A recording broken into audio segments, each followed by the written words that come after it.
capitalism, all of the gains in automation, it goes to the owner class. All you have to do is have everyone be an owner, and now suddenly any gain in automation is a gain for everybody. If you grow just one thing, it may not grow as well as if it grows with another thing. A good example of that is called the Three Sisters method of farming. There is definitely multi-apartment buildings or multi-families that do passive design. $100 million that they gave to Joe Rogan that they would kind of be out if they breach contract. Is that a bigger number? Or is 2 billion a bigger number? I don't know, Zach. It's a tough one. I It's know. really hard. And maybe comparing numbers is not Jeremy's strong suit. Gotta go kill a Jenny. I still don't think you should kill her. I don't think it's a good idea. It's a ghost, dude. Welcome back, everybody, to Bread Theory. So today we have a very special event. We are going to once again get to sit in on an event by Mike Hoag, who does the Permaculture in Action Transformative Adventures Facebook page, as well as the website that is by the same name. And he's doing something pretty different, which I'm very excited about today. He's calling it the First Church of Permaculture. So it's going to be taking the communal and shared purpose aspects of some, like a religious service, and applying it to permaculture so that we can all kind of feel more connected to the movement itself. I think it's a really great idea. It's something that I've long pondered the possibilities of. Like, how would you take permaculture principles and apply it to building a religion so that people have, or not even necessarily a religious sort of religion, but like more like secular Buddhism or something like that, where you still have the philosophy and the emotional connection to things, because I think that's very important to emotionally ground people to the world that we live in, because otherwise people just aren't going to care. You throw all the facts and figures you like at people, but if they don't start from a place of caring about the issue, it's not really going to change their mind. So I feel that that's one component that can be lacking, and I think that's one of the things that makes leftism so attractive to people, is because you do have that shared purpose, you do have that sense of community, in a way that say, like any other sort of secular community, like maybe just an atheist community, I don't think could ever really pull off, because it's hard to form a community around non-belief. Much easier to form it around something that's positive and active, rather than reacting to bad things. Anyway, so we're going to be joining in just a minute here. I think we're probably going to log in to the Zoom meeting. And so, again, this is going to be a little bit different than my normal sorts of streams, because I'm not going to be actively talking over it. We're just going to be looking at a Zoom meeting that Mike is hosting. So you won't be able to interact with Mike directly, but you can always leave comments in the chat, and I can relay them to Mike, because I will have access to do that. If you're interested in joining the Zoom meeting directly, I would highly recommend you go over to Transformative Adventures. Hold on, I'm gonna get into the meeting right now, and then I'll pull up the link for Transformative Adventures on Facebook.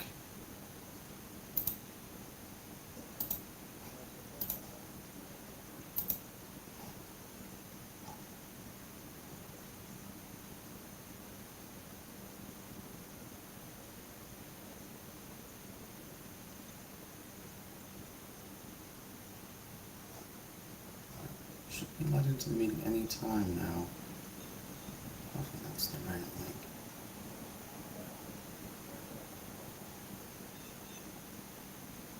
So as soon as we get let in, though, I will switch to share the entire screen, and then I will just put the Zoom meeting up. So again, you can always interact with me directly. Host is another meeting in progress. That's very strange. Haven't had that come up yet.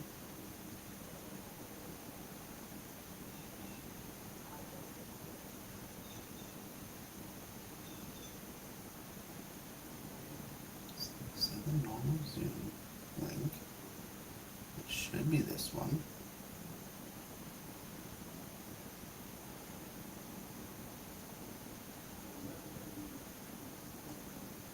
Yeah, this has to be the right one. Well, I think I'm going to exit out and try again. It's not letting me in for whatever reason.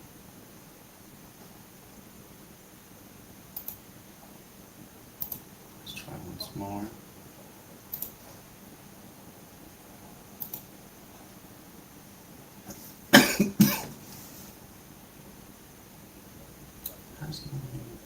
Oh, let's see.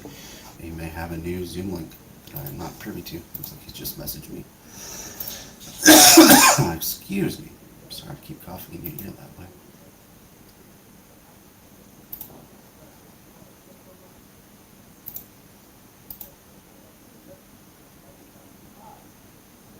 John without video because I already have my video left up. Okay. Any minute now. Should be getting going with that.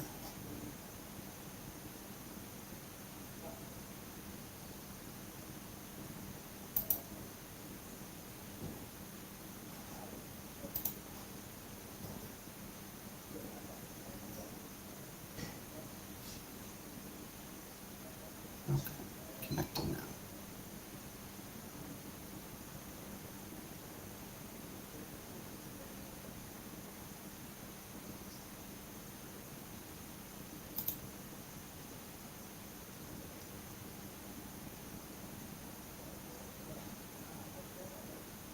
Alright, looks like we're just about to start.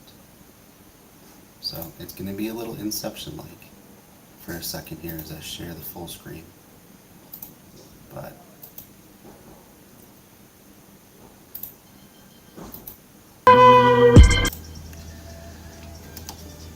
sorry, that's copywritten music, so I'm not allowed to share that. We'll wait till the service starts. Sorry about that. I did not expect that to go, and it's very loud. I have to turn down my system audio here.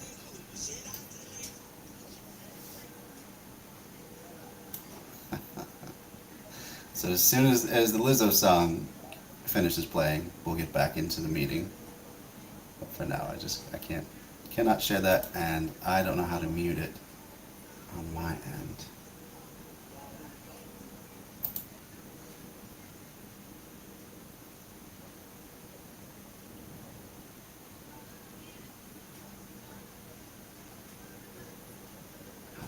Yeah, I'm just not savvy enough with Zoom. Let's see, audio settings.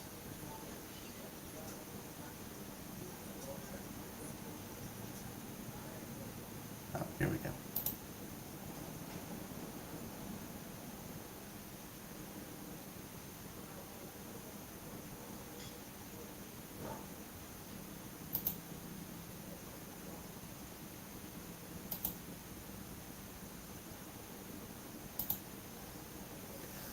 All right, getting back into it now. Recording in progress. Okay, well, we'll probably have a few more people join us, but we're gonna kick right off here today. I see we have someone interesting joining us there, Buckethead. Man, you this person's a real pothead, I see. All right, everybody, gonna welcome us in with a good old-fashioned, old-timey permaculture song here. I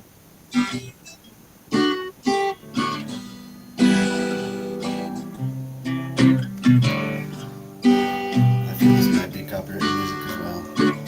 Might have to duck out for a second again. Heading out south to the land of the pines, I'm on my way to North Carolina, staring at the road, pray to God I see headlights. I made it down. So sorry. That's more copywritten music. I can't risk it.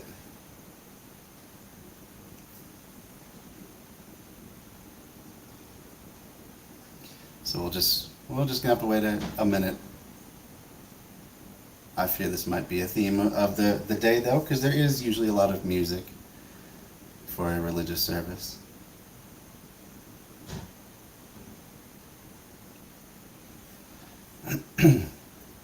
So yeah, he's singing Wagon Wheel for those who are interested.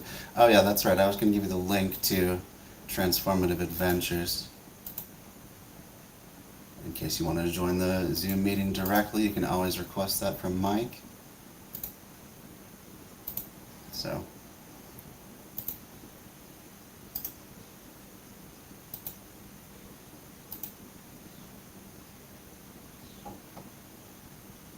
I'll have to let Mike know just to give me a heads up if he's going to do any copywritten music so I can duck out for that part. I wish I could broadcast this because it's really good. I like Mike's voice, I like his singing style. But hey, capitalism is very litigious. You can't even sing a copywritten song without getting tagged.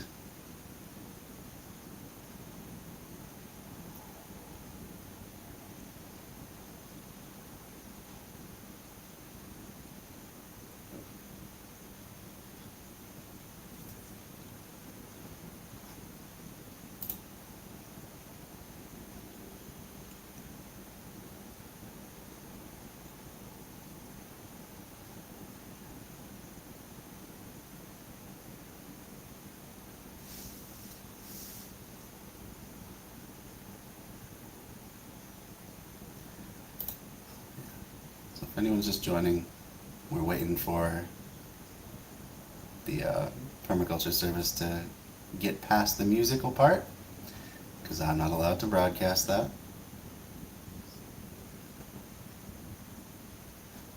Let's see.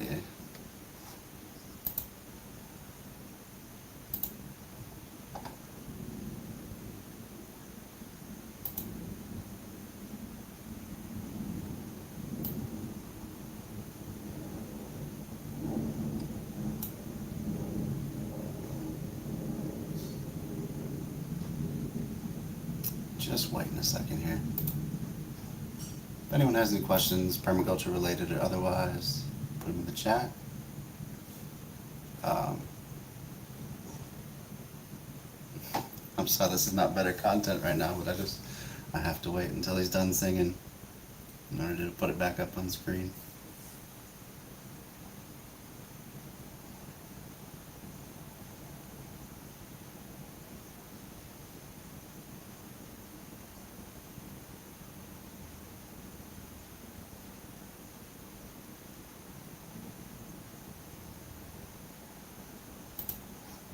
Sounds like he's winding up now.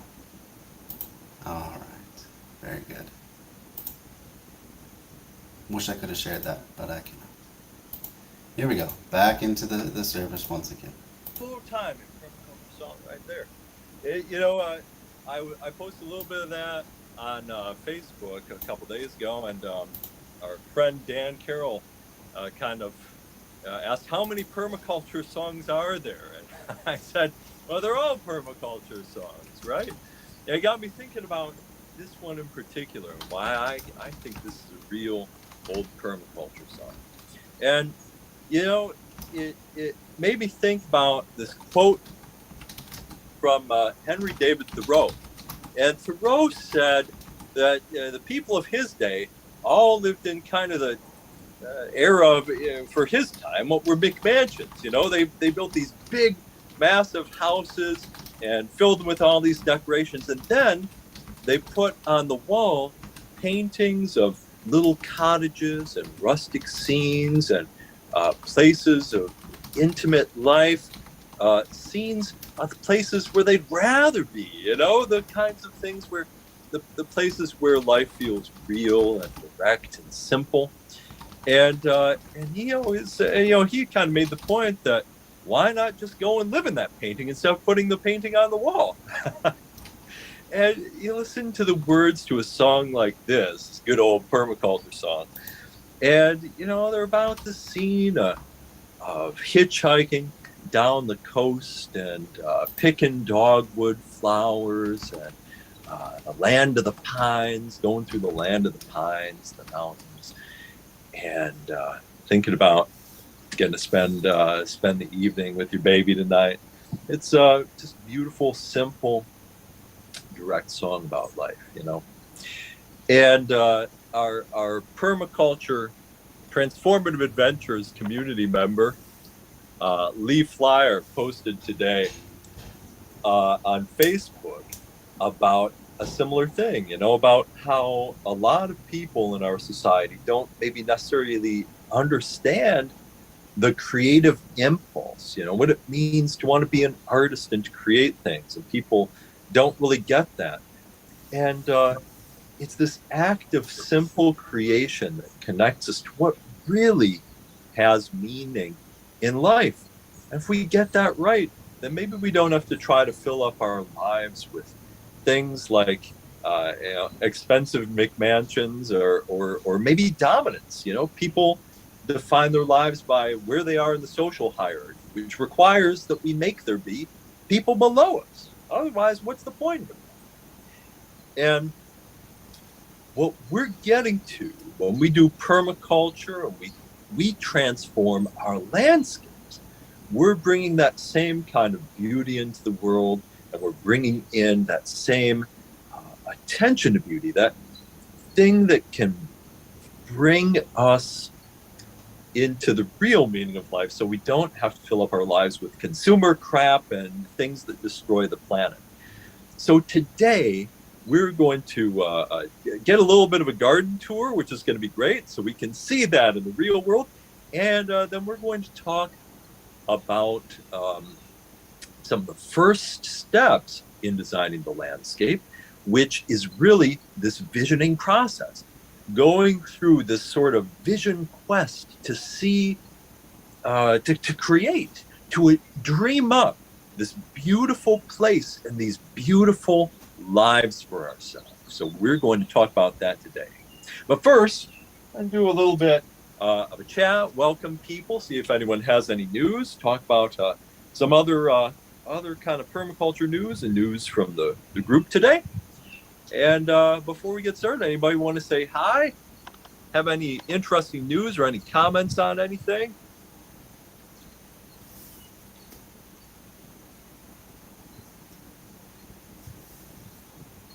All right. Well, then, you know, I want to bring up a piece of kind of permaculture news, an interesting thing from our group today, or from a few days ago. Sandy, who's with us here today, posted about a question about, since we're looking at design and becoming good systems thinkers, she asked if anyone in the group was interested or had been studying integral theory or spiral dynamics. And, you know, it's something that I think isn't brought up enough in permaculture. I think there's a real connection here. Sandy, since you asked that question, you want to tell us a little bit about why you asked that question and what that means to you? But I'm putting her on the spot here. You're welcome to if you want. Oh, but I can't hear you, so you'll have to unmute. Sorry. So I am not an expert in this area, but I find it fascinating because it does help me to understand other people's viewpoints. And it also inspires me to become a better systems thinker, which I think that's where it dovetails with our little group here. And my aspiration is to get to the second tier of spiral dynamics, just because I think that's a better place to try to solve my problems from. Problems that were created by thinking in smaller, less integral kind of ways, you know, more blind to some things. So it struck me that there's probably people in this group who either might be interested or already are interested, and turns out there are, and it was very cool to find that out. So, I just put it out there. It just occurred to me that people might be interested in that. Yeah, and for people who don't know what those two related concepts are, it really started with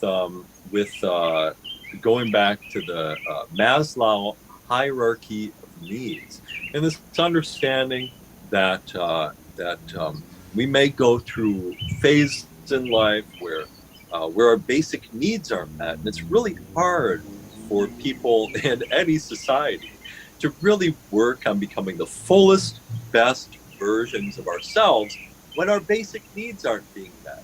And so Maslow created this hierarchy of needs being informed by the Blackfoot tribe and his visits with them, where we would move up as through having different levels of needs met, from our basic physical needs to our emotional and community needs, and finally we're free to pursue these art kinds of things and self actualization and community actualization that we talk a lot about in permaculture. So Claire Graves and some other people, Ken Wilber is often associated with this, kind of built on that idea, a whole system of thinking that's not really about pyramids so much and less about hierarchies and more about a spiral we go through as we develop as people, ideally. And we may all be in different places on that, and there's no judgment there. It's a matter of seeing where we're all at naturally in our journeys. And it's something I've been interested in, and I've been very happy that Stician Samples, who's going to be joining us today and showing us around his garden a little bit, has really been developing those ideas with me and teaching me more about that, and we've been in our group collectively discovering more of how that can work with permaculture, and a lot of the transformative adventures permaculture community stuff has really been flowing out of this. And so I want to kick that over to you, Stician, for a second. What do you think about all that and the connection to permaculture? Oh, can you guys hear me? Because I'm using this little earbud thing. I'm not sure if it's working. Good. Yes, absolutely. To me, it's a naturally, organically emergent way of seeing the pattern and recognizing it and seeing the stacking functions. Claire Graves originally called a lot of what he was seeing, as he parsed out people's responses of what they thought was good, true, and beautiful and mature values for an adult person. And he just recognized that each one was true in its own way, but incomplete in another way. And so he called them subsistence modes, where like it's a tool good for one thing, but I'm not going to try to hammer with a screwdriver.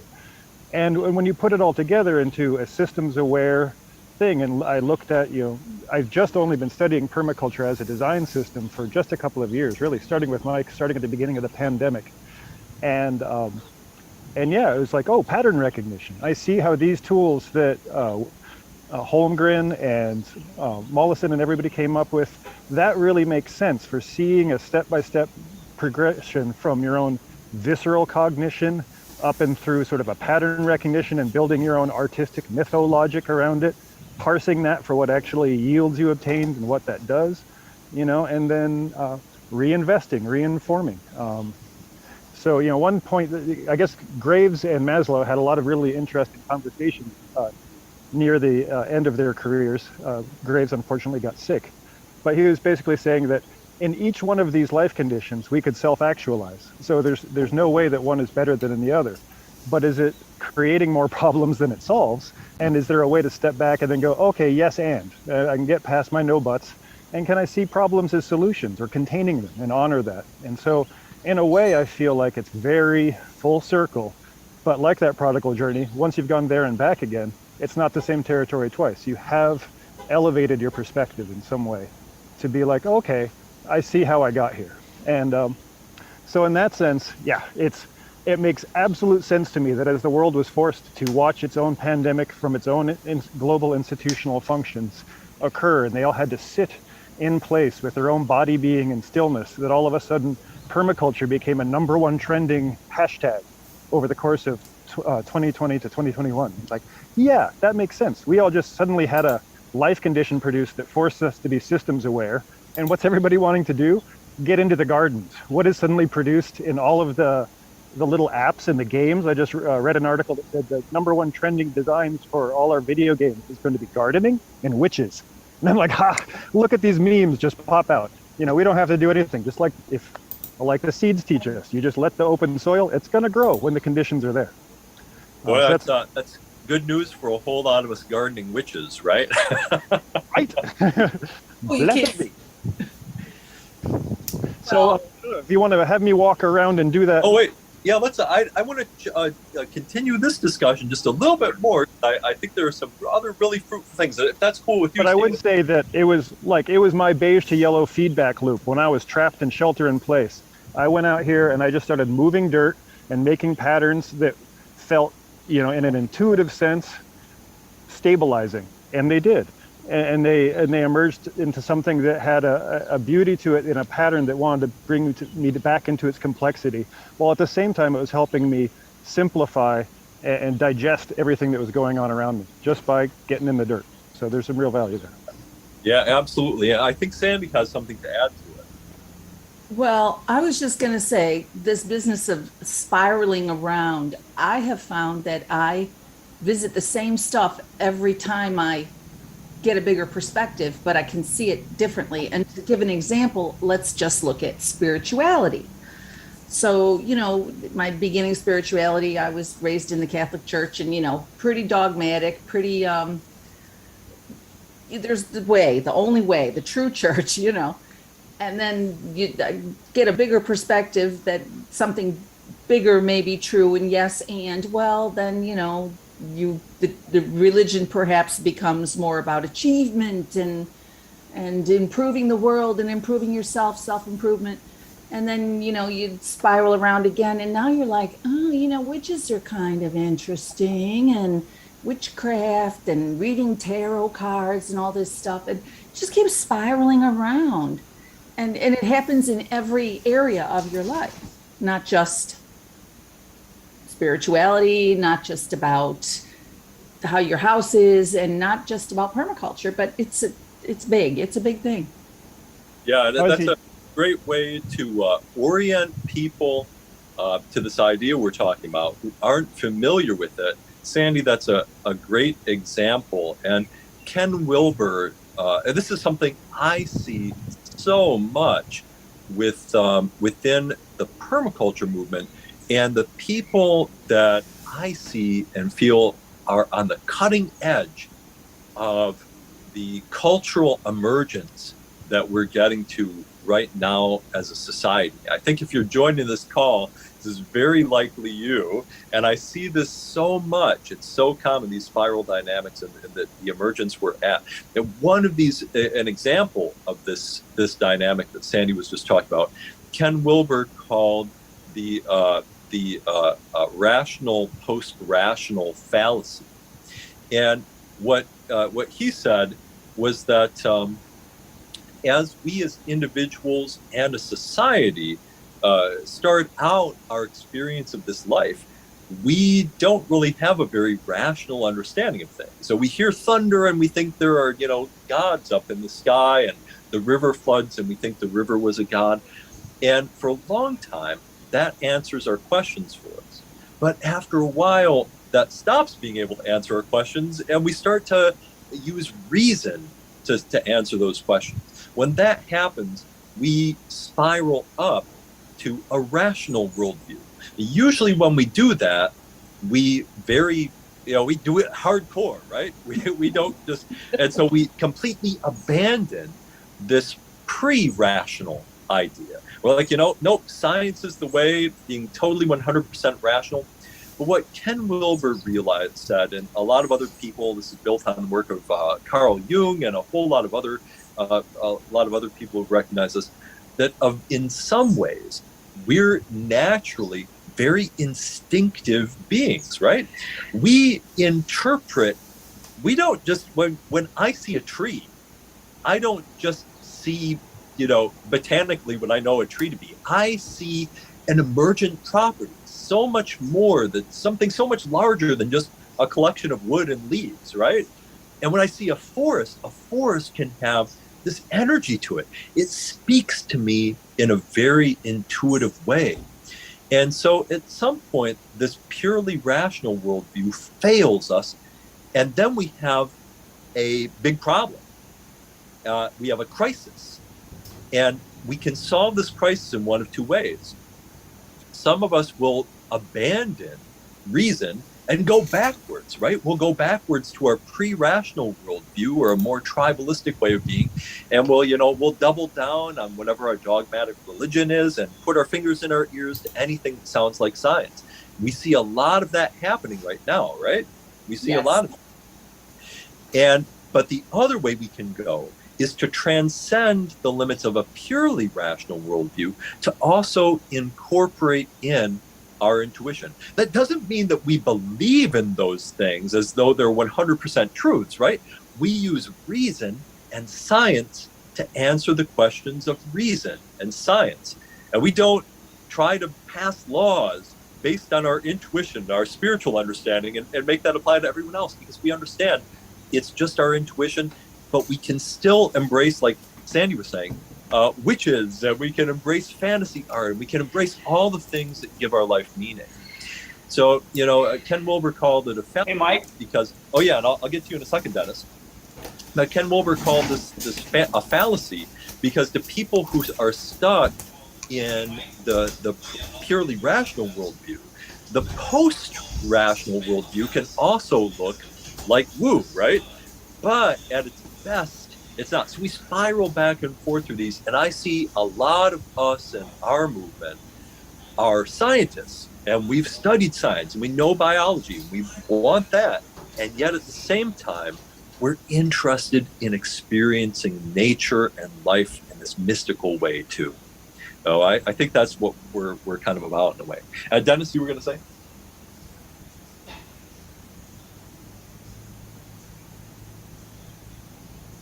Dennis, you're muted. That's funny. That would have been a very welcome thing when I was in high school growing up, if I was muted. Several people online are commenting that they can't get into the room. And I told them if they had a collared shirt, maybe some shoes, they could get in. They think it's something else. I discovered that this link is different than the link that was posted in the group, so I dropped that link back in the group. Maybe thank you. Maybe that's the case. I might have done something that screwed up the link. We can also people can also join on Zach's link too at Red Theory, and I think he posted that as well. So we're recording. So if anyone misses anything, we can always come back. But hopefully everyone will find us. Thank you, Jeffrey, for posting that, and hopefully those people will find us. You're welcome. Stician, you want to continue? I just would like to jump in. I mean, we could spend a whole bunch of hours on that, and it would be a really great time, I think, and worthwhile.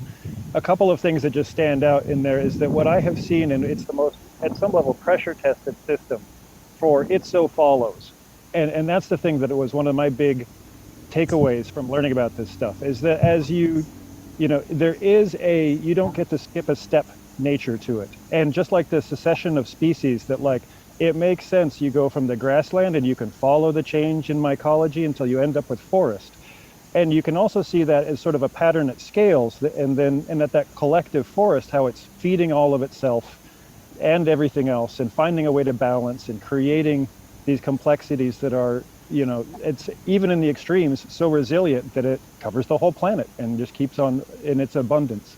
And that there is such a difference between the abundance generating and the scarcity mindsets that produce in between, and that for the human nature, there's these themes. And the most important thing that Graves came out with, I think, in his understanding of it, was the thematic return.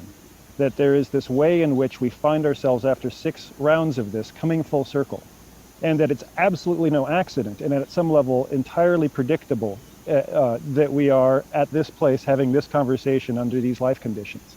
where we have a breadth of ability to perceive what's going on, and then, from pattern to detail, say, I would like to design something different. And that at the beginning, there was pre-trans fallacy, what we call dawn of time and beige, and what we really, I think, in colonized languaging minimized by calling tribal.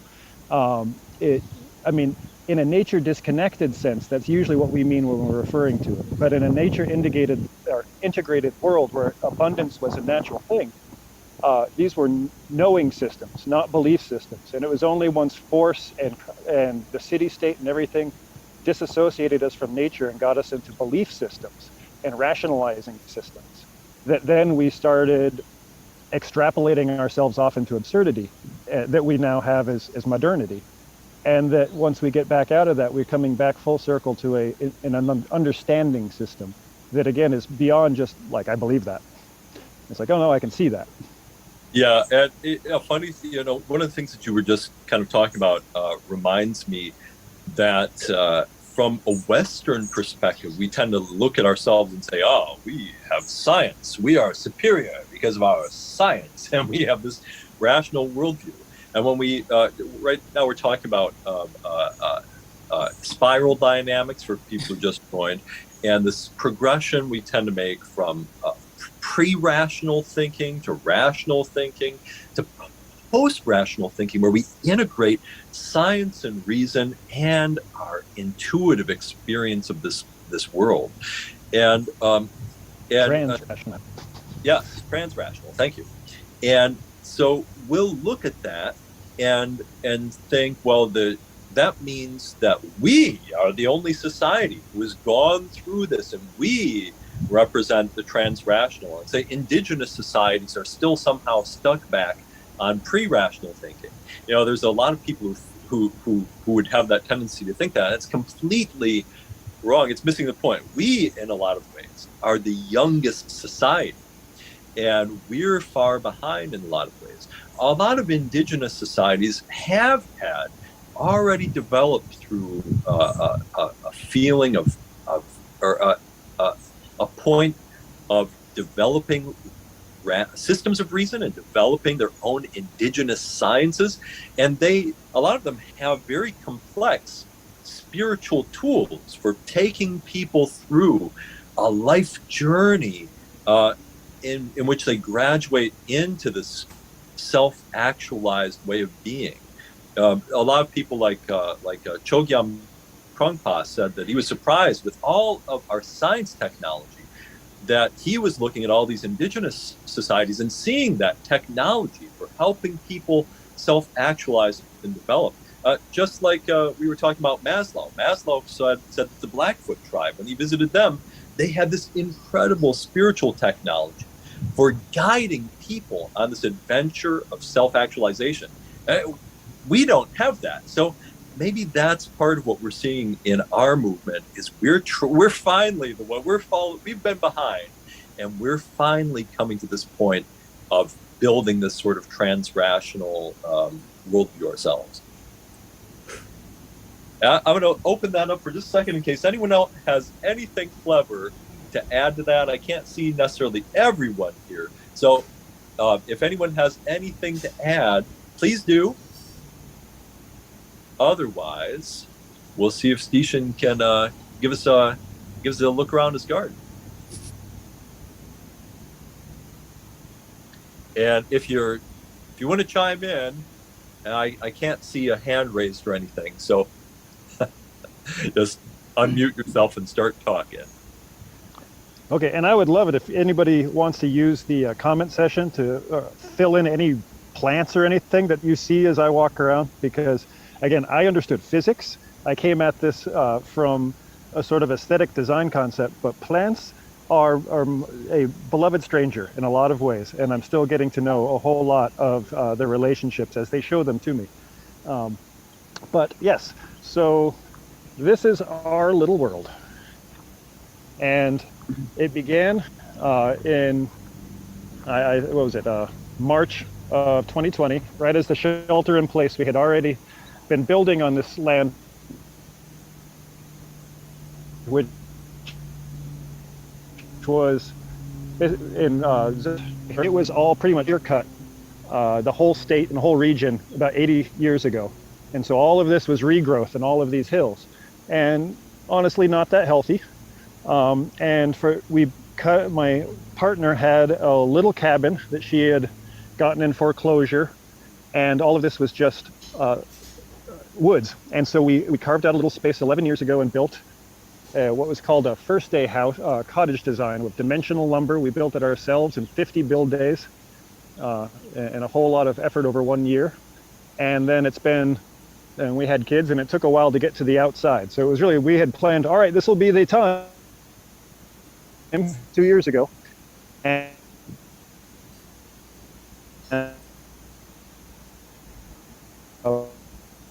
we had this one problem hit, and it was 100 yards down to where the old cabin was. So we felt the need to open it up. I realized I was still following universal patterns in that I found the lowest point in a high spot.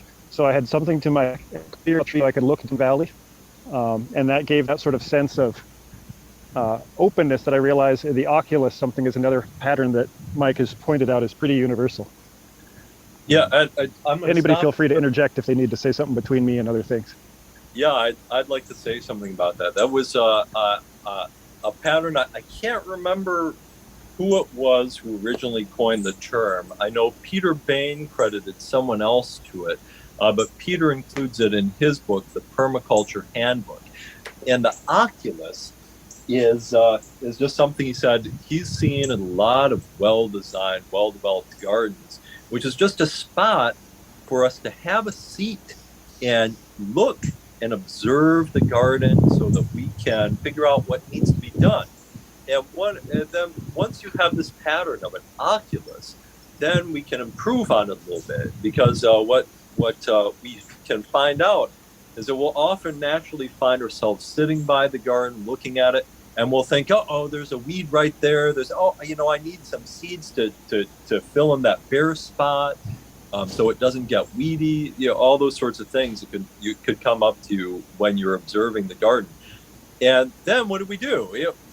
We didn't bring our tools out with us or seeds, so maybe we're going to get into the mind to go back to the house to grab those things, but a lot of times we won't, and we'll leave it so the work doesn't get done. So one pattern we can use to improve the oculus is to have a little toolbox there. At one of my last gardens, the oculus box was an old antique mailbox. So I just had a mailbox at the oculus, and I had a few simple hand tools in there, and some seeds, a seed mix that I often used as an edible cover crop when I had bare soil. So if I pull up a weed, right then I can get something to replace that weed. I can, because our permaculture rule is you never pull a weed without planting something to replace it. So that oculus idea can be a great thing. You can have that toolbox with a little notebook to take notes, some seeds, and a few tools. And once you've got that box, you can continue to improve that as you go. Oh, there we go. We got the Oculus box. Great demo. I love it. Exactly right. So what we designed is we've got the porch off the east. So I look out and I have to look at this and go, oh, that's my plan. So I actually have one hori just inside the door. And then I walk out across the driveway, and then I come to oh, I forgot it. Well, no, here it is. So I've got my backup plan. So designing to be aware of my own problems too. I would say that we put it, our zone 1 is kind of in our zone 2. We look forward to maybe bringing stuff, even as Mollison said, so I could walk out in my slippers and do most of my gardening.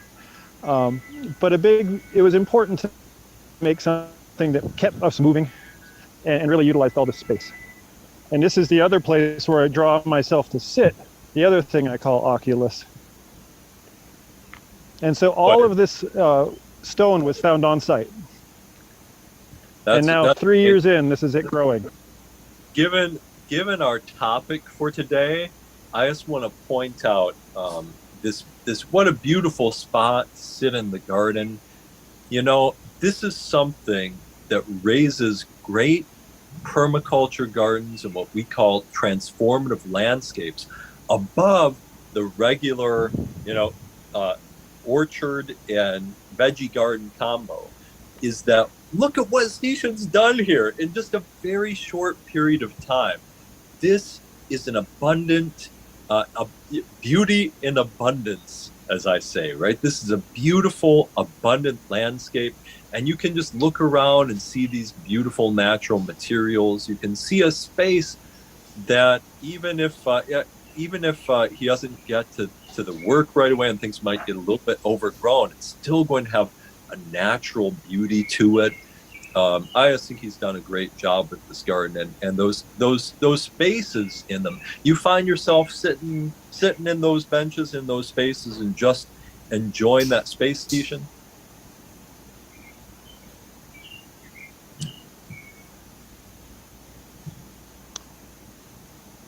Uh-oh, you might be muted, or we might have lost you. You might have gone a little too far away from the Wi-Fi.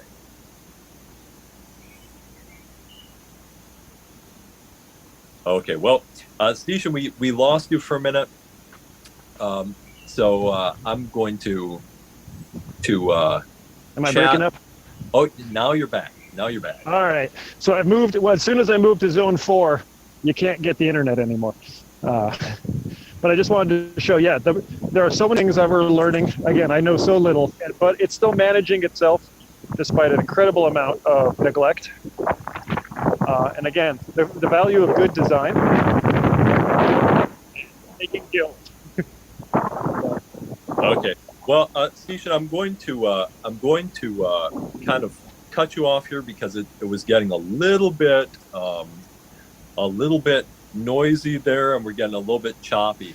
But maybe we can also watch that video that you sent us, so we can get another little overview. He's posted a lot of images in the Transformative Ventures group too, if you want to look around and see at the work he's done. I just think he's done a great job with it, and he used a couple of other terms there. Zone design. He was talking about zones of the garden. If you're not familiar with those, that's something we're going to get into in our next church. We're going to preach the gospel of good zone design, because zone design is permaculture's #1 tool for weeds. It's our #1 tool for managing pests and critters in the garden. It's our #1 tool for water management and soil management and fertility. And a lot of people just kind of don't necessarily see how powerful it is. So it's something we're going to talk about a lot more. And then Stician was also just very humble and saying he doesn't feel like he knows a lot. And I want to point out there are a couple of things. One thing we're going to be talking about is this idea of a pattern language. One of the big ideas of permaculture is this pattern language concept, which means that we look at patterns that are easy to understand and easy to replicate.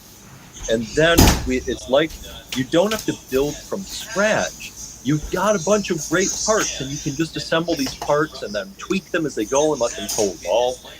And so this is one of the big design tools in permaculture, is that we look at a bunch of patterns and then try to replicate them and build out of these patterns. And then, of course, the other thing is, if we do that well, the plants want to grow for us. Plants, that's kind of what they do. So the plants want to grow. And so if we can get just those basic design things right, it really, nature wants to help us. Nature wants us to be a success. I think you see that with what Stician's accomplished here. He's being very humble and saying he doesn't know much, and he's just put this together. But I mean, it's a beautiful landscape. It's filled with food already, and it shows the power of this sort of permaculture design concept. And by the way, there's been research on it, and there's been a few studies that looked at how well pattern language design works. And one, they had people design something, and I can't remember what it was. I think it had something to do with like planes. something that people would not know anything about. And they exposed them very briefly to a pattern language where they could look at some patterns for how to make it work well. And then they tested them on their design and how well they were able to design this thing. And they found huge improvements from even just a brief glance, a brief overview of a pattern language. So one of the things we're doing with permaculture is we're showing you a bunch of patterns, plug and play, and ideally they're going to make it work better for you. And so that's one of our that's really our first adventure, I already said this, is to vision quest what we want our garden to be. Look out for different patterns. And so I'm going to invite you all to make a notebook, to maybe have a board, a pin board or something like that, or make a post in the Transformative Adventures group on Facebook of all of the cool things you want to have in your garden. And then keep that list. And that's going to be the first sort of brainstorming for helping us to develop the vision for what our landscape is. Hey, Stician, with that in mind, are there any, could you name a couple of patterns or uses in the garden, or even just plants that are your favorite patterns that have had some of the biggest impacts on you? Sure. So I love, for whatever reason, I was just raised a mountain child, and I love terracing. And so the whole idea, we have a pretty lovely, post-glacial retreat sandy plateau here that I could have easily built on the flat. But no, I wanted to have the edges. And also I wanted to make more habitat. So I was really into this idea of just fractaling into the landscape and letting it do for me. And then what I understood, though, is it being very sandy. And one of the first things I picked up was swaling.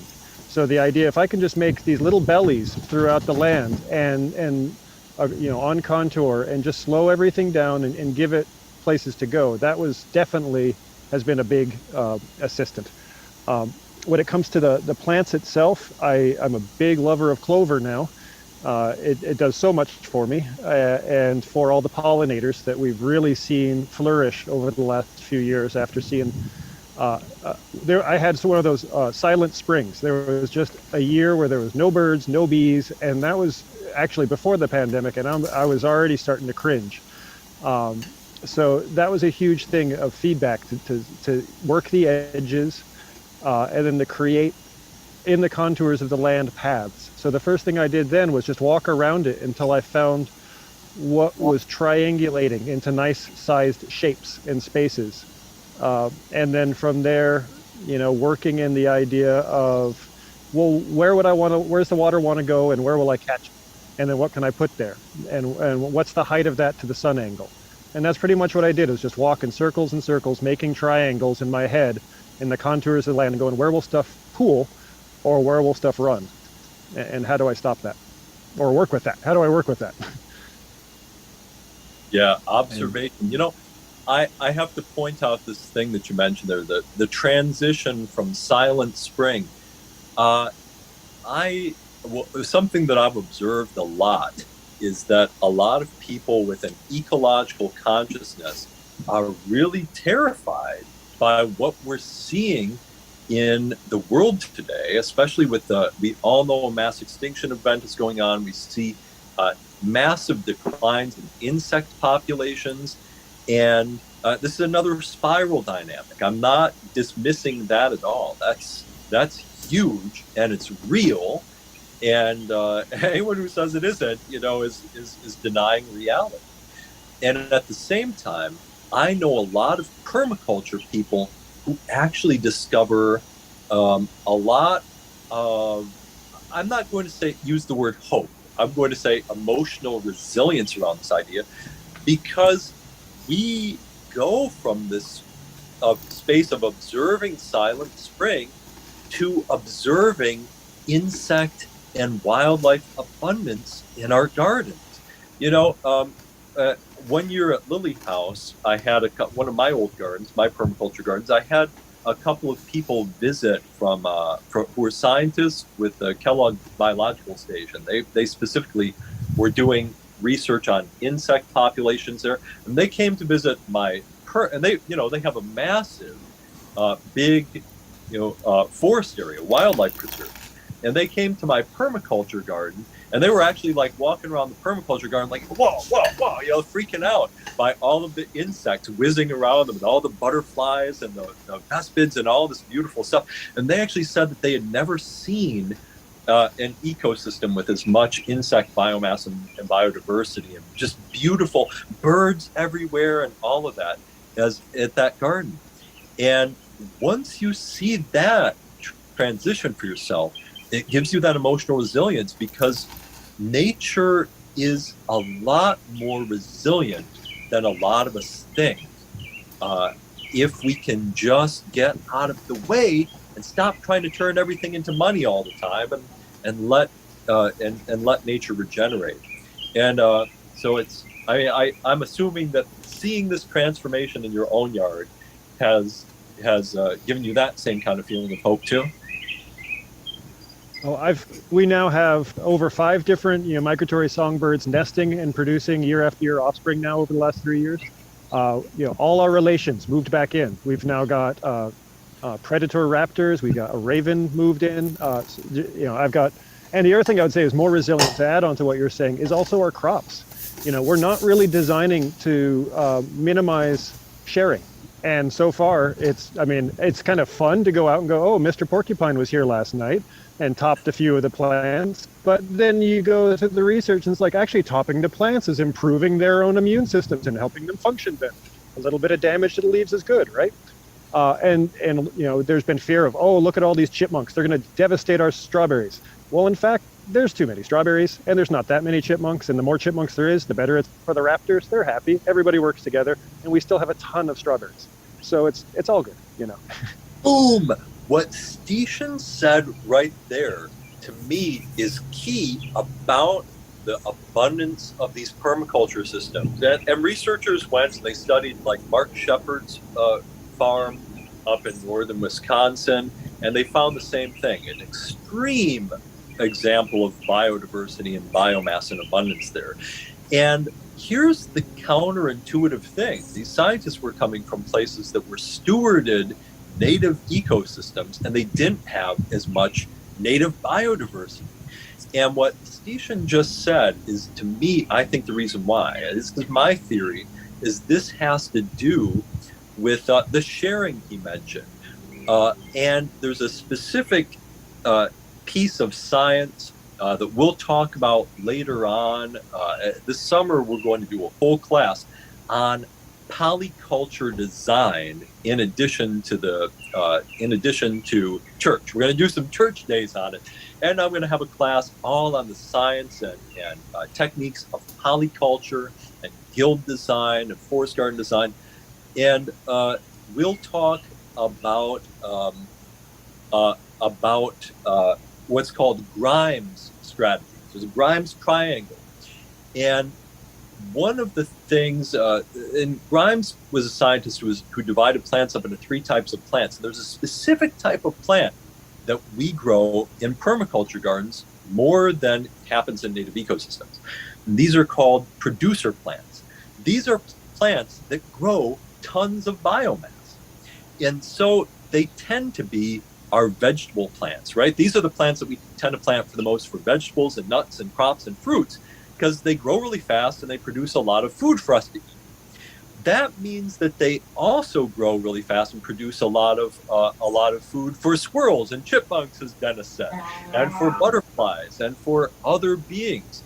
Yeah, we have plums aplenty in a permaculture garden, so we tend to feed more. A permaculture garden, a transformative landscape, when compared to just a native plant garden, a transformative landscape is going to have tons of food, which means tons of food for wildlife too.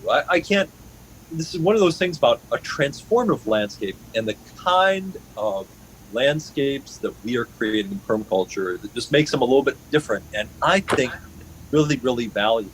We could talk about this a whole lot more. It's an amazing concept, and there's some research to back out that scientific theory on it.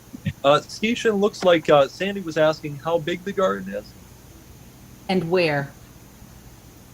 Zone 4B, about 1,000 feet up in Vermont, and boy, mathing it out. I guess it's about a quarter acre.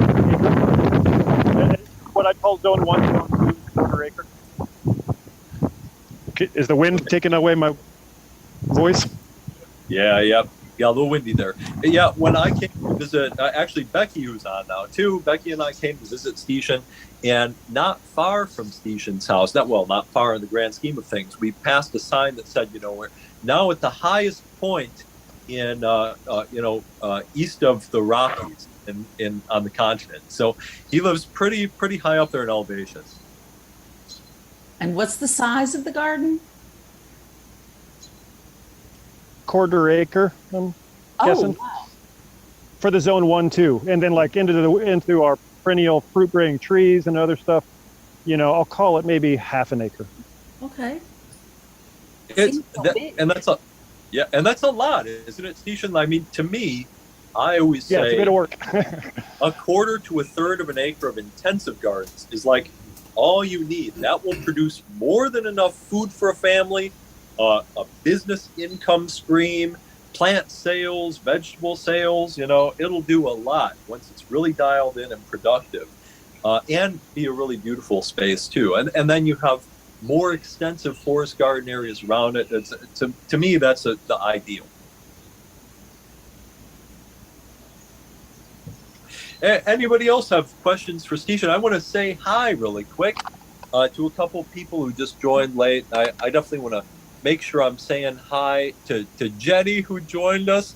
I always love when you join, Jenny, and if you have anything to say, please join in. And let's see, Dave Meester's joined. Boy, we've got a lot of really great people on this call. So in a little bit, we're definitely going to divide up into some small groups, and I'll shuffle you around so you get to say hi and chat a little bit with some of the people who are on this great call. I'm going to take a quick break in a few minutes. So does anyone have any last questions for Stician here about his garden?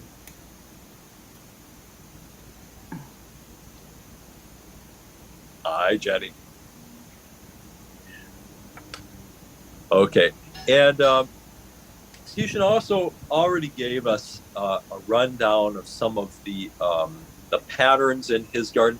Do you want to add any less? Hey, Noah, I'm so glad you could join too. Noah, the permaculture librarian there, one of the most knowledgeable people on permaculture books and just permaculture in general that I've met in the movement. So, I mean, we've got a great group here with this Transformative Adventures group that we're building here. We got some church here. Hey, do you have last words of advice for people? Oh.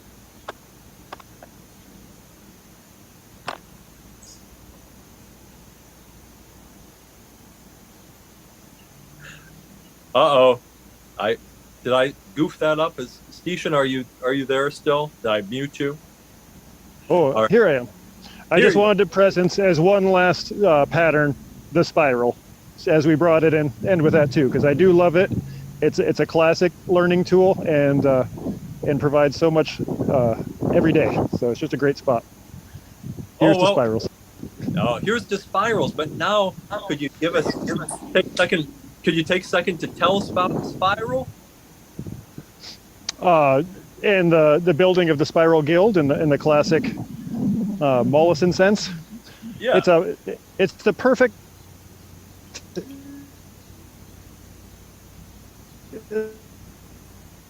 So the beauty is within conditions for other things, and so that's where I see a great overlap concept here too, because in this little spiral, I'm able to go from dry to wetty to sunny, and put 3 times or so the amount of actual real estate into a small area. And it teaches me every year with what likes to be with the others and what things like more and what will produce itself. And it's just been really fun. And I see why so much of the design incorporates it as a real heart of understanding. Now, wasn't that a great thing to hear? A garden that teaches you every year something. that's really part of the process, right? Learning from nature over a long period of time. Hey, everybody, let's take just a quick break in case anybody wants to jump up and grab a glass of water or a glass of coffee. Since it's Sunday morning, we'll come back. I want to talk to you a little bit more about our first adventure in transforming our landscapes, and then we'll break out into little groups and have little conversations about that together. So you get to have a chance to chat with each other. All right, everybody, let's take a break. We'll be back in a minute. Okay. So that was the first half of the session today. If anyone has any questions so far, I'd love to hear them. Uh-oh.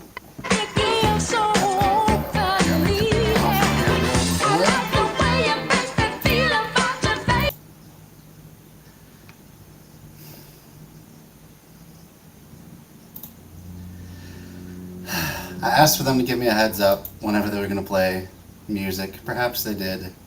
Let me just check the chat quick. No, they did not. Okay, well, I'll just let you know when they're coming back, and we'll link back in with that. But pretty interesting stuff so far. We saw Stician's amazing yard.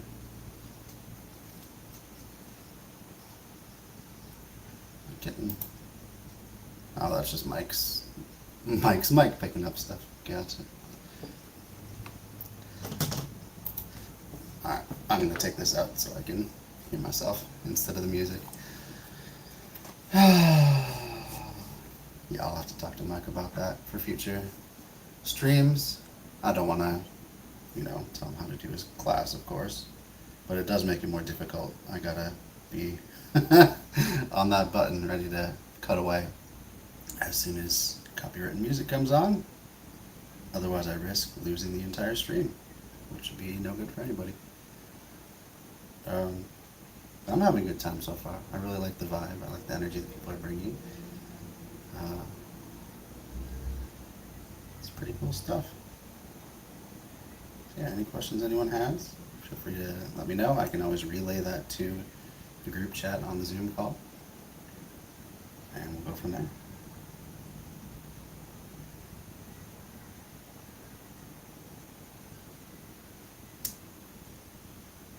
Let's see, I'm just finding some more places to share the stream to.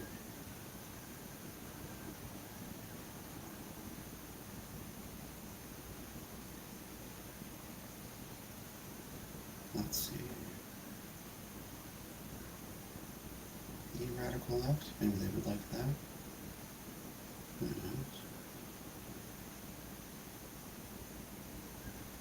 Looks like a bit of a group that's slowing down just a bit.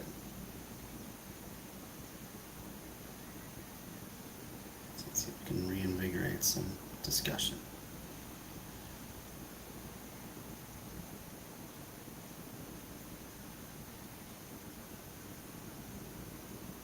And that tends to happen on these leftist Facebook groups.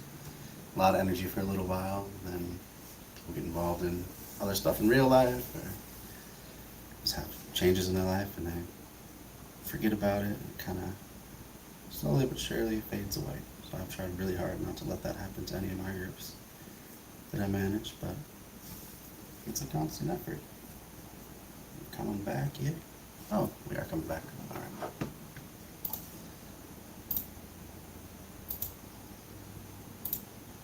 The permaculture song. And there's another permaculture song. I'd like to say is when, like we mentioned, Lee Flyer's discussion on Facebook about how a lot of people on our side just don't get this creative drive, this creative impulse. Look at what, at the magic that those women there knew, because at that moment there, when they all start singing at that final chorus there, that is the best of being human right there. We don't have to dominate other people or destroy ecosystems to hoard wealth to have this kind of beautiful, meaningful lives. Look, they could do it just right there. So it's a beautiful thing. Very beautiful thing. Colonizer culture gaslights people. Colonizer culture tells people they need stuff, a certain amount of stuff, and you have to go out and make a ton of money to get amount of stuff. And you're not supposed to have any feelings. You're supposed to subvert your feelings. So you get really tired. And one of the first casualties is creative expression. People wonder why they're not feeling creative. I think there's so much unexpressed creativity going underneath the surface of so many people now. Yeah, and we can definitely start to tap into fixing that cycle, even just in our gardens, getting out in the landscape, making those changes, start to live for something other than what the society tells us we're supposed to live for. Live for getting your hands into that soil. Yeah, Noah? I was visiting my family up in New York, and I visited the garden where I was working until April 20th in White Plains, New York. I've been dug out urbanite to plant fruit trees and focused on building soil and diversity. And I went back there. It was totally abandoned for 7 weeks. It was unbelievable, incredible abundance of food and pollination action and diversity, an unbelievable amount of soil being developed. And not a good videographer, my videographer person wasn't available, but Jerusalem artichokes out the wazoo, potatoes growing on their own, fruit trees growing on their own, all kinds of pollinator plants, and a walking onion that topped Mike Hoag's. It was like as tall as me, which is about 4 feet tall. So it was more than 4 feet tall. So when you let nature do its thing, it's fucking incredible. Pardon my French. You know what? There's no other way to put it than that. It is pretty fucking incredible. And Stician mentioned too that creativity like that is some of the most universally starved resource in modern life in a lot of ways, and that's true. Because we're told that we can't be creative, right? We're told that we have to pay other people to do it for us. We have to only do that, and so a lot of us need to be able to reclaim our own creativity. When this comes back to this whole idea of trans-rational thinking, the kind of design that I'm hoping we'll be talking about in Permaculture Church over the summer is going to be exactly that. We're going to tap in a little bit more to that wacky, intuitive, creative side in some ways. And I'll have to drop a bit of a plug here. My book, Beauty and Abundance, is all about designing a garden with some of those weird tools, and has a lot of different essays to help connect with parts of your own creativity in the landscape. Oh, there it is. Thank you. And bringing that spiritually nourishing patterns, those spiritually nourishing patterns, into the landscape as well. So again, that's going to be our first step here. Before we get into that, does anyone else have any last thing to say before we jump in and spend a few minutes? Oh, thank you, Jay. Before I jump in and spend a few minutes talking about this first adventure of brainstorming and visioning the landscape. Anyone else have anything last bits to add?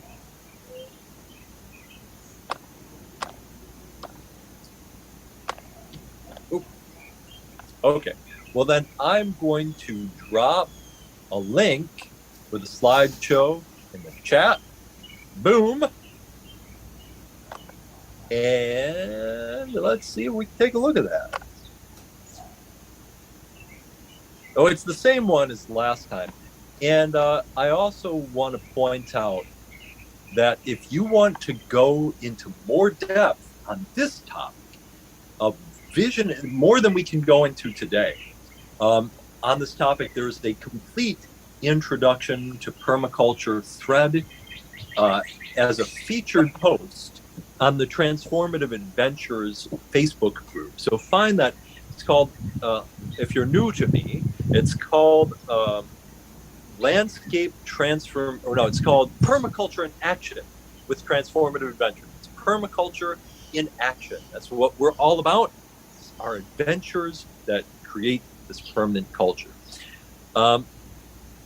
So check that out. There's a full free introduction to permaculture class you can go through with some of the great folks who are on this call today too, joining in.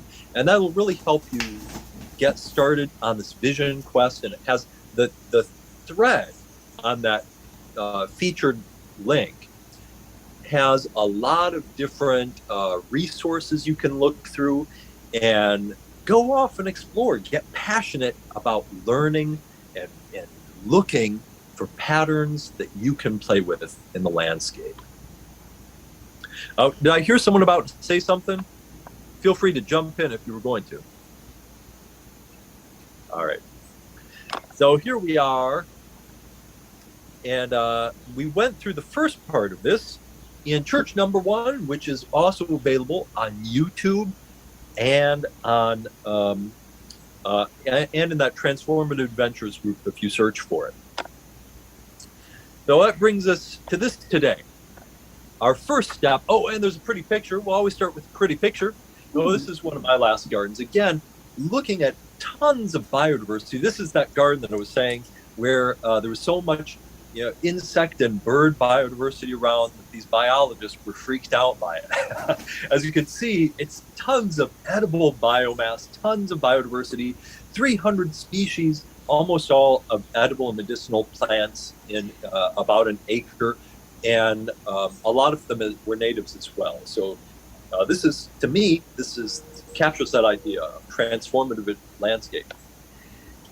So the first real step in transforming your landscape is to envision that process, to brainstorm it up, to allow yourself to be a little bit wacky about it and just daydream up this beautiful, amazing, creative landscape and life for yourself.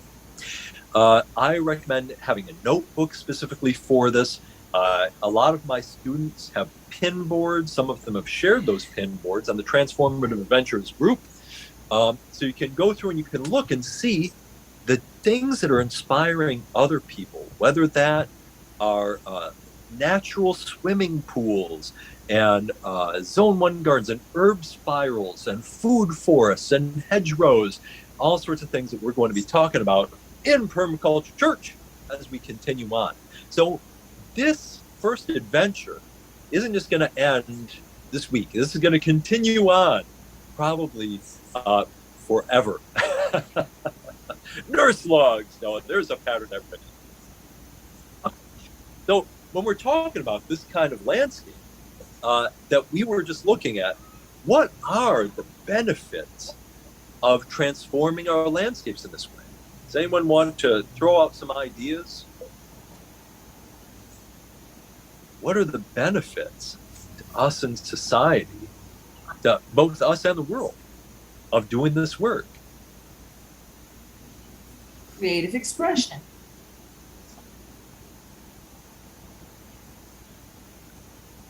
Food and medicine. Inspiring change in others around us. Ooh, that one is powerful. No, it adds healing ourselves. Exercise. Exercise, absolutely. Providing habitat. Providing habitat. Escaping screens.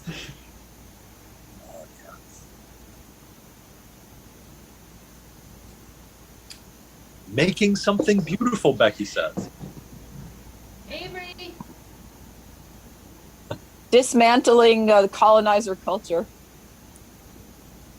Absolutely. Getting ourselves out of this consumer cycle trap that colonizer culture has us in. Bye, Mac. You will be able to in a second. Okay.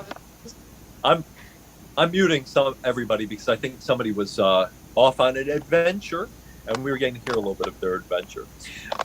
So just to give an overview, over the last 5 or 6 years, then I have to credit again one of my friends, PJ Shamil, with helping to start this concept. It's been a long time in the making, but we're really close now to finally having signs and programs and a full landscape, transformative landscape certification program with signs to recognize, with tools to help people communicate to their communities.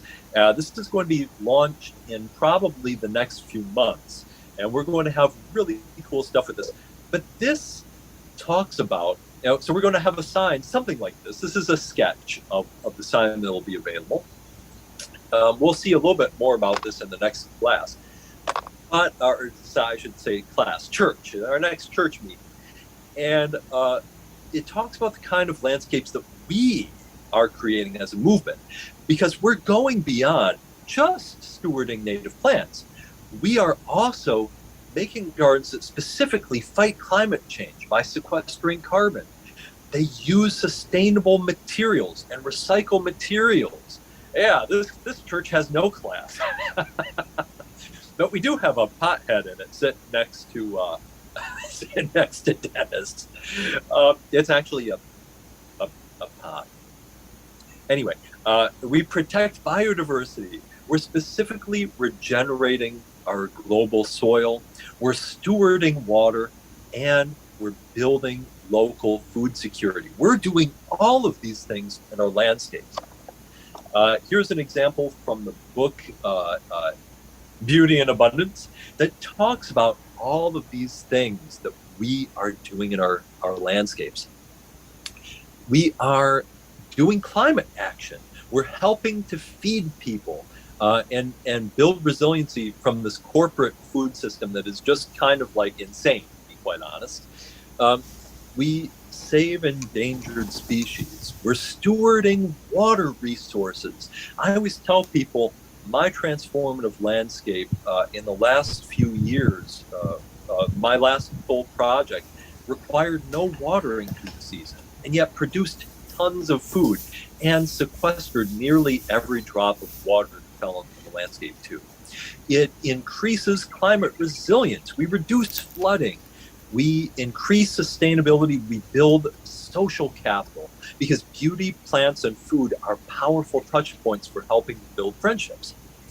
We support activism, art, and other important work through our landscapes. We build community wealth through these by sharing plants and sharing food. We build political capital. This is one of our real goals, right? As we grow our movement, transform these landscapes, and we build networks around these kinds of transformative landscapes, we are building long-term, durable political capital so that eventually this translates into political power for us as well. We have a helicopter going overhead, so I hope you can still hear me okay. But we fight corporate supervillains. We're doing all of this great work in our landscapes. And as someone said, we're changing hearts and minds, and we're creating viral change with the power of contagious beauty. And of course, benefits are all of this great, beautiful food that these kinds of gardens produce on just a few hours of work per week. These are just some of the yields from one specific year at Lily House. So these kinds of gardens, that garden in particular just required an average of 2 hours of work per week, and yet produced more food than the people in the house could eat, and a hypothetical complete diet. So skirt, one of my favorites here, and of course beauty throughout the season too. Flowers for picking and selling and giving away all season long as well. Am I missing anything else, anybody? Okay. Next kind of question here. What makes a beautiful space?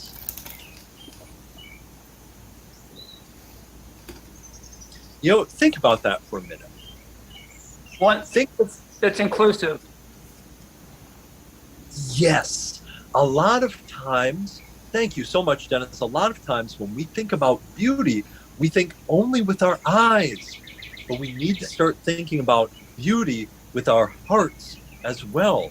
To me, a landscape that isn't inclusive and that isn't sustainable and isn't building a just society can never be beautiful. I don't care how perfect your manicured lawn is and how neat and tidy all of your carbon spewing concrete paver blocks are. If it's not building a better, more beautiful world, it's not beautiful to me. And that includes age inclusive. I realize another benefit of the transformative landscape is it takes elders and kids off of the margins that consumer society relegates them to, because in a real society that's healthy, kids and elders, people of all ages, are participants in real economy, like real society. Jenny, you hit a nail on the head. If I can continue, Mike, I'm going to take some of your airtime here. This is something before I even was exposed to permaculture and regenerative living and sustainable systems, et cetera, et cetera. I often wondered why we outsource so much. I see the point if you have a small business, for example, and you're doing so many things, and somebody says, you've got 15 employees, and I see you spending about 6 hours a week just on payroll. I got a payroll company here, and for $30, I'll take care of all of that, and I got all this experience. Okay, outsource that. That sounds good, and I think ADP 120 years ago started that, and I think they're doing okay last time I checked. But this idea that we're going to take our old people, and I'm officially elderly now because I'm over 60, so this means a lot to me, and we're going to put them over there in this corner, in this box, and we're going to set limits, right? We're going to, if you will, we're going to square foot garden them. How's that? We're going to put them over there in that corner, and we're going to take the young people, right? We're going to breastfeed them for 20 minutes, and then we're going to take them, and we're going to put them over there in that far corner of the garden, way over there. When you know what? The experience that's over here in this corner of the garden, this experience, these 70 and 80, these wise people, these experienced people, these old crones that know their stuff, that got through the depression or got through this or got through that. They know what they're doing. Let's get them together with these kids.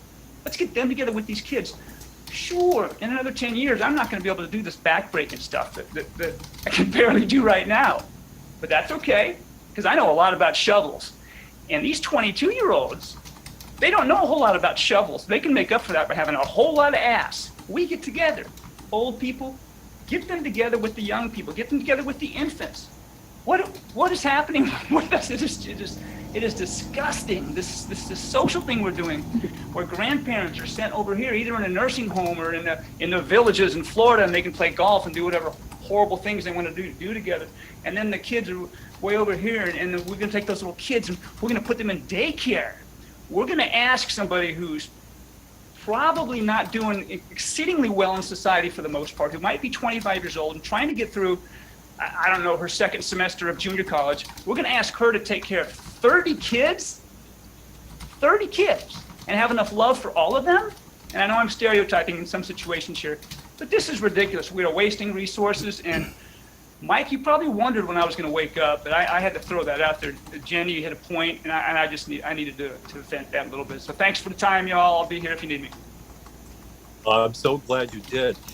Not to be conspiratorial, but if I were to be conspiratorial, if I were trying to design a society that didn't have the wisdom to understand how to fill our hearts, so that instead they look to consumer crap to fill the void in our lives, then I would take all of the people with the accumulated experience and wisdom of full lives, and I would marginalize them. I'd shove them off in that corner, and then tell young people that, the way to make a beautiful life is to buy stuff. That's what I do. And I doubt that it's been an intentional conspiracy like that. It's just the fact that our society caters to the people who have the most money and maybe the not enough wisdom to know how to spend it prudently. And so that's and so anyone who doesn't fit that is marginalized in our society. I'm very glad to be having this discussion. And for anyone playing along and writing down patterns for your landscape, our first adventure, this might be a pattern for our social landscape, but also for the physical landscapes we have. And if you're doing a public project, this better be on your list. Integration of generational space, or space for integrated generational meeting and ways to do that. Make that a goal for the landscape too. I mean, that should definitely go on your list. That's going on my list. Well, and I was going to say, this is such a good discussion. The old people, even with the way that we relegate them, they remain good little consumers. They're totally dependent on Wall Street. They have the so-called retirement. The biggest hoodwink, one of the biggest hoodwinks in our culture, besides the tyranny of the lawn, is retirement. Like, people have to work really hard at this grueling job and save up a huge amount of money, like a ridiculous amount of money. It's never enough. And that is supposed to be a stand-in for the social capital that you spend your whole life not building. So you feel like you need more money. And the whole concept of social capital is alienating, is like alien to people because, yeah, if I was a conspiracy theorist, I would say, yeah, the society's designed so people don't know about social capital. Yeah, absolutely. And, that's maybe one of our big, something in our movement is defeating that. I want to. I'm happy to continue this discussion a little bit more and let's fill it out. But I want to bring in something else to this, which is one of the patterns for the landscape that I really like for solving a lot of problems. And researchers call this the home garden pattern of humanity. We see gardens like this all around the world where we have homes integrated in, and thanks, Milena, for joining us. Thank you for joining us. And where we have homes integrated into natural surroundings with hedgerows so they're protected. It's this cell-like structure that humans have spread around the globe. And there's a lot of qualities to this, sub-patterns to this that we can talk about. But one really important pattern of this, of just the way humans have always lived in healthy traditional societies, is integration of generations here. People live in with wise elders directly in their lives, not segregated out and put someplace else.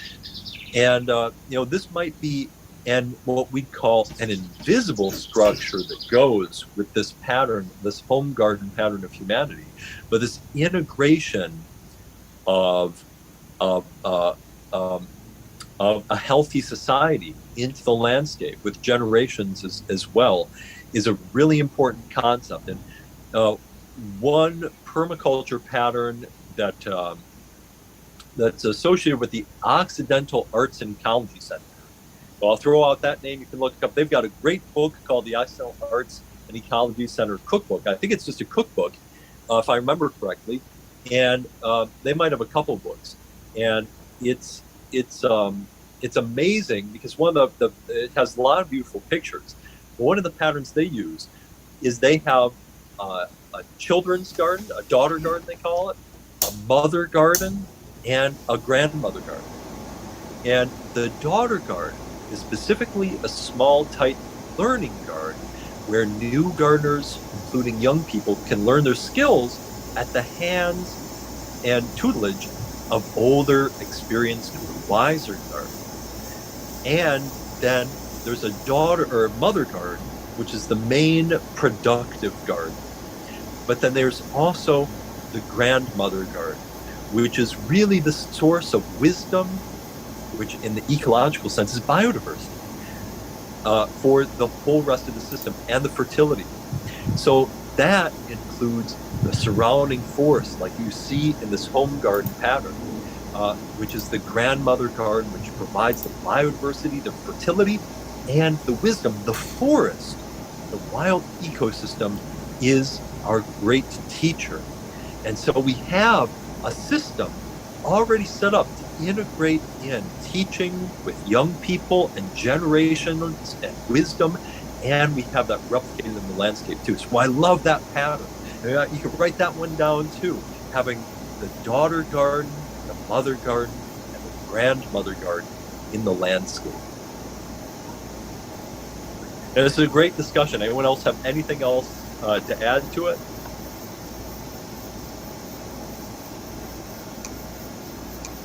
Okay. Well, I want to continue on and make sure that I give you all a few minutes to chat with each other. So with that, this is an image from the book Beauty and Abundance. It covers a lot of the things we were talking about. These are the main items that give a place its sense of place and beauty. It has spiritual wealth. And you might even try to organize your thoughts by writing these things down. What patterns are going to give your landscape their sense of spiritual wealth, natural richness, meditation space in them, for example? And a beautiful place is going to have a sense of safety and security. When we're looking at that home garden, we see that enclosure, that natural enclosure of hedgerows that give that space a sense of safety and security as well. They're going to have balance with nature. So it's not just entirely a human-dominated landscape, but there's a place for other species as well. It's going to have sensory richness. A lot of times, this is all we think about. You know, when we talk about landscapes, we only think of beauty as being the sensory richness, but really it's so much more. But we have to have the sensory richness too. What will give your landscape that sensory richness so that you experience the garden as a beautiful place? Finally, that ethical impact. Like I said, if it's not sequestering carbon, stewarding water, stewarding biodiversity, building food sovereignty, reducing pollution, and reducing corporate consumption, then it's not beautiful to me. And finally, social space. All beautiful spaces have integrated social place in them, right? They're not just isolated places for nature or for vegetables. They have a space for us as humans to go and experience and enjoy these landscapes, like we saw with Stician and his few garden oculuses. These spaces are so important. What kind of social uses do you envision for your landscape? That's an extremely important question. In fact, when we talk about these home garden patterns, here's another illustration of one from the book Beauty and Abundance. I just can't recommend this book enough. And when we talk about these home gardens and what makes them different, one of the big characteristics is that they have social uses. One of my favorite studies on the home garden pattern is called Forest Gardens in Nepal, or Home Gardens in Nepal, sorry. And it points out that here, you know, everybody has these home gardens, these classic food forest type gardens, and in that culture, they are considered one of their major issues or pieces of wealth. People actually look at how at your social status by how awesome your natural landscape is. And everybody has social uses integrated into the garden. They have picnic spaces. They have places for children to play. They have places for children to hide. They have these daughter gardens for teaching. And one part that I really liked a lot, they pointed out that now in Nepal, everybody, according to the study, a lot of the people in the study had home photograph spaces, because now everybody has cell phones, right? So your home garden has a little backdrop space, so that if you have a wedding, you have your wedding in the home garden. In some of these home gardens, there's a place for an altar. There's a place for people to sit and have that moment together. And then afterwards, there's a spot where everybody can take their selfies and take pictures in front of a beautiful natural backdrop garden. So they've integrated in all of those social uses. This slide, by the way, from the book Beauty and Abundance again, has the scientific, what researchers use to define these kinds of gardens. These days we actually have a research literature, and these are the most common things that people talk about for defining these kinds of home gardens. When we talk about wisdom of older generations, we need to be talking about the wisdom encoded in traditional indigenous gardens and indigenous landscapes, traditional garden uses. And these gardens we're talking about are our best models for truly great permaculture gardens, because they've been literally around for thousands of years. We in the permaculture movement are just kind of making it up right now as we go. These models have lasted millennia. These are our best models. Some of the ideas behind this you see here, they use polycultures and guilds. They're not just monoculture gardens. They integrate in lots of biodiversity. They have high biodiversity. That's one of the things that gives them definition. In fact, these landscapes have higher biodiversity in most places. These home gardens that are food gardens have more biodiversity in them than wild gardens, than wild landscapes in the same region. So this is an example where humans are not destructive. Humans are a beneficial species, actually making the ecosystem healthier for other beings. They're climate appropriate. They have gentle management. They have non-even spacings. They look more like wild spaces. They work with natural succession, and they have flexible productivity. So they're not necessarily super high productivity, but they have a dimmer switch built in, so that if we want to increase productivity, we can lightly tweak things and get more productivity, or we can turn them down on the low productivity mode, and then they also require less inputs and less maintenance time. So these gardens are not designed to be the most productive gardens ever. That's a very Western concept, you know? We're the only ones who think that everything has to be completely super high productivity all the time. Even in permaculture spaces, people will do videos on YouTube, and they'll be like, I've got the most awesome super high productivity food forest. It's like, it's in a way that's great. And it's also missing some of the point, which is that it's flexible productivity. We've got the dimmer switch built in. And when we do Permaculture Church, we're going to talk about patterns we can use to build in that flexible productivity. It's one of the defining characteristics of a great forest garden. I hear someone chiming and someone wants to add. I wanted to say about I've got the most high productivity food forest. It's, you know what, it seems like those people saying that are not usually talking about something they consider a community asset. It's always just their own private home or enclave, and that's not what it's supposed to be about. Yep. All right.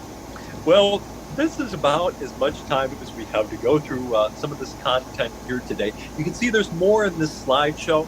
I go into this content and go through the whole slideshow in that thread on the Transformative Ventures group. So if you want to look more and get more information about these forest garden layers that we're going to be talking about and how to develop those, another image from that great book, Beauty and Abundance, where we can talk about climate appropriate design. I have some information on that.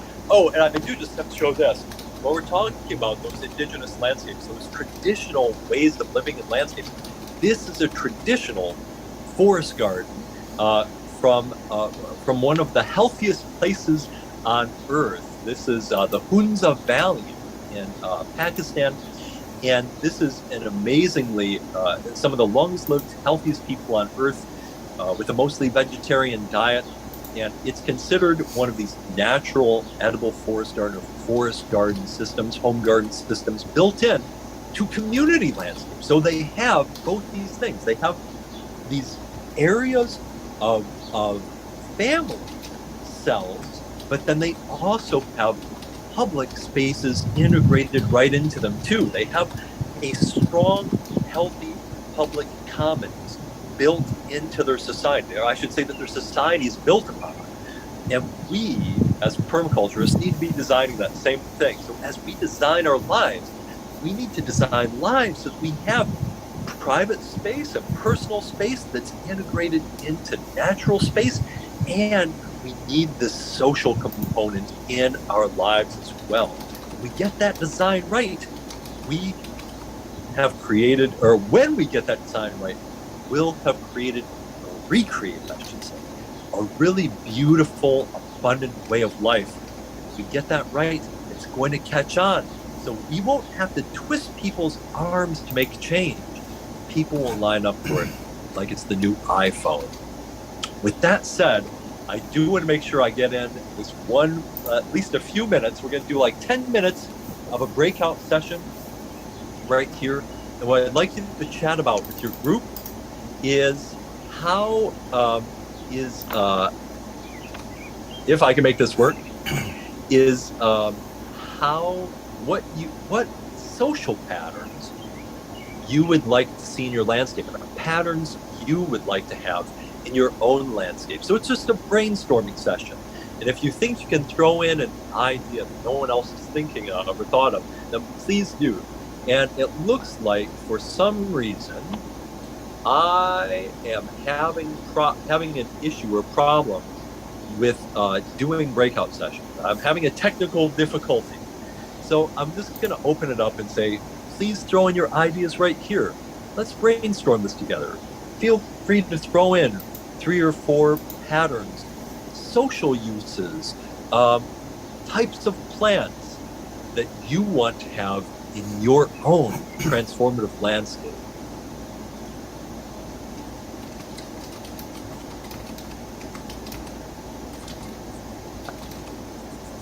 I'm talking a lot. What? Oh, I just want to say thanks to Aaron too for throwing in that idea. Love that distinction between private enclave versus community aspect.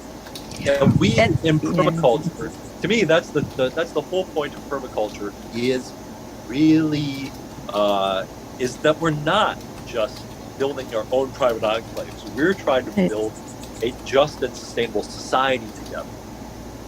Right. And then Melanie chimed in, I'd like to see fuzzy edges with neighbors, disrupting the notions of boundaries and fence lines, which I had been actually just about to comment on how I've been encroaching on my fence. Like, I live on a corner lot, and I took out a small area at the corner and put 2 stone benches in an L formation there. And I call it porous property, because I've been exploring the idea of what is private property versus just personal property. How do you make community property? What does the land back movement look like? What could it look like in personal implementation? And I have the idea of disrupting a lot of my fence line. I put a community toy box on one part of my fence line because I kept finding toys abandoned on the beach. And then the other day, one of my friends chimed on Facebook, hey, everybody, you should put out a dog bowl. It's really hot. So I put a dog bowl in my little community corner for animals to drink out of. And I would love the people who wrote down pools. People are writing down pools in the chat. Somebody wrote, I would like a natural pool the whole block can use. I love that idea where Sandy chimed in. And yeah, disruption of land ownership, invitation to the community to participate in my yard. It's like we're all thinking of the same, we're all thinking on such similar lines. Yeah, I love that. One of the things that I loved the most was the front. I think somebody in here said free food hedgerows in the front yard. Lily House had a free food hedgerow along the front, and it was just so great to have people always come through and picking strawberries out there, picking blackberries, and picking elderberries. There was fruit pretty much all season long, and there were little berries and things like that. And one time, someone came and they were picking some elderberries. And I went down and I said hello, and she was like, "Oh!" And she was startled when I came through the gate. There was a gate there, and then she looked up and she said, "Oh, hi! I was just picking berries." I said, "Oh, I know. I just came out to say hi." And she looked over and she saw the house. And "Oh, I didn't know there was a house there." There was just the big, beautiful hedgerow, an ornamental, edible hedgerow there. And then she said, "Did you know you can eat these?" I said, "Yeah, I planted them there for you to eat." I would like a place to sit and chat with my neighbors going by, or my close neighbors, in the front in what I consider my sacred maple grove. I have a bunch of maple trees, like 4 or 5, and it's very shady and nice. I've made a little mushroom bed in there and everything. And it's a perfect place to put a couple of chairs and, sit around and talk. Yeah, I want to add in a couple of other things here from the chat. I would like a natural pool the whole block can use. We said that one. Coming from an urban permaculture standpoint, I want as many uses at as many times of the day as possible. That's a really great point. Making gardens with different uses in different times of the day, potential for social space in them. Something I think is really next level, next generation permaculture within this group and our discussions. We've been seeing for the last decade a lot of permaculturists making community food forests, and they're awesome. And maybe the next step up from that is community food forests with lots of room for community in them, so that they're not just food forests, but they're community space. And I have a whole article on transformative adventures about this, because I have been around the movement long enough to see a lot of community projects that didn't last. And the ones that didn't last were only food producing spaces. But if you make a space with social space, with vital social space in it and vital social uses, then people will show up. And if the food forest is there, they'll also use the food forest. But it is the social space that people really tend to use. So thinking of all of those spaces we could do. We brainstormed for one of a project I was involved in, and we designed a food forest with a splash pad for kids. So it had a fountain and a splash pad, and then the splash pad was well fed, and then it drained down, so the splash pad irrigated the crops, right? So it wasn't just a waste of water there, but we had a splash pad to bring in the kids and bring in families and bring in that energy, and then it was then had high value food production integrated into it as well.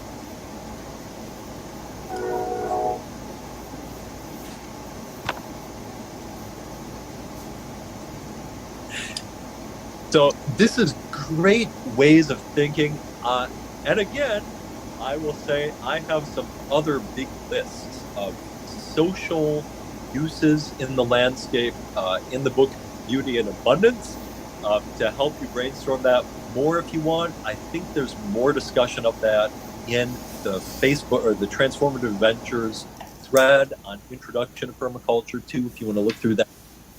And we're going to go even more into this concept of patterns that we can use for integrating social use and social function, and making gardens that aren't just food, but gardens that really support the kinds of society and social function that we want to see in our society.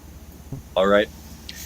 So anyone have any last great ideas to throw into this? I'll say one thing, and it's not necessarily something that we can do individually, but I just have been thinking more and more, and it's about the conversation about urban density and all of the tract housing and developments. And it's just that our neighborhoods are designed to not even be social spaces, with these giant garages up front, and then a door the front door you don't even go into. So, and then if you drive through the older parts of town, the more historic districts, you see all of these little houses, and they all have front porches and front doors. And I just really don't know how to get back to that, because it's such a larger problem. But the more that we can do things kind of like what Sandy had said with front yards and making approachable spaces in our yards so that we can interact with our neighbors is also, I think, a really important step forward. Yeah, for people who know me and my approach to permaculture, one of my biggest influences, and someone I think is really underrated in the movement, is Mark Lakeman. And Mark Lakeman has done work with helping to found. Can you see this image that I'm showing, or this webpage? Okay, he's helped to, and I talk about Mark a lot in my PDC, and I've met him, and he's a super nice, really great guy. And so maybe sometime he'll humor me and join us for one of these church events. He's particularly noted for some great social permaculture, and he has a whole video you can search on YouTube. Oh, you gotta look this up. This is permaculture required watching to me. This is Permaculture 101. It's called A Badass Democracy by Mark Lakeman. Badass Democracy by Mark Lakeman. It is amazing social permaculture right there. Mark teaches a great PDC as well, and he's super inspiring. But one of the things that he did is he noticed what Robin was just saying, that his neighborhood didn't have any social space in it, and he was traveling around as an architect looking at other societies, the kind of societies that we go visit on vacation. And in their neighborhoods, they do have integrated social space and meeting places in every neighborhood. And so he created one at the intersection with this concept called intersection repair. And they got together and created this thing. They put a tea shop on one side, and they put a little bookshelf on the other side, and they turned their intersection into a village square for their village. And then they integrated in their backyards together. So on his block, they actually got block Wi-Fi. I'm making the story really short. There's so much more to what he did here and how he accomplished it that I love to talk about, because he had a whole method about how he did this, and it's great. But so they opened up their backyards and turned their urban backyard, into a live-in food forest park, where everyone did have private spaces. So they had these gradations where they had private spaces for themselves and their families to use, and they had this big, beautiful integrated backyard park with Wi-Fi for everybody in the neighborhood to use. And they actually really were able to save everybody money on the Wi-Fi, while they also got some people in the neighborhood who couldn't afford Wi-Fi internet access. So they solved multiple problems at once, saved everybody money, and got better access for everyone and more inclusivity. Amazing stories, amazing models for some of the very best permaculture that I know of. So they actually have a village building conference that you can look at, and lots of examples of this intersection repair and city repair. And great work talking about exactly the sort of things that we're talking about. All right. On that note, we've had about a good 2 hours of some permaculture church here today. I'm really glad that you all joined me. I had a great time. I learned a lot, as always. And, lost me for a second. I had a great time, as always, and learned a lot. And as always, we're trying to learn a little bit about feeding our bellies, but also some things that I hope feed the soul. And I hope that you got that out of this discussion. I hope you got some ideas about you for your garden and about transforming your landscape. And I hope that there were also some things that enriched your life beyond the garden as well. All right, feeding the belly and the soul. Thank you, Jenny, for joining us. Oh, thank you, Zach. Thanks, everybody. Thanks for joining. Oh, yep, to rewatch, Zach's going to have a live stream up of it. And thanks, Aaron, for joining us. We're going to do some local permaculture here, Aaron. And thanks, Robin. All right, everybody. Have a good one and enjoy the rest of the weekend. Bye. Thanks, Mike.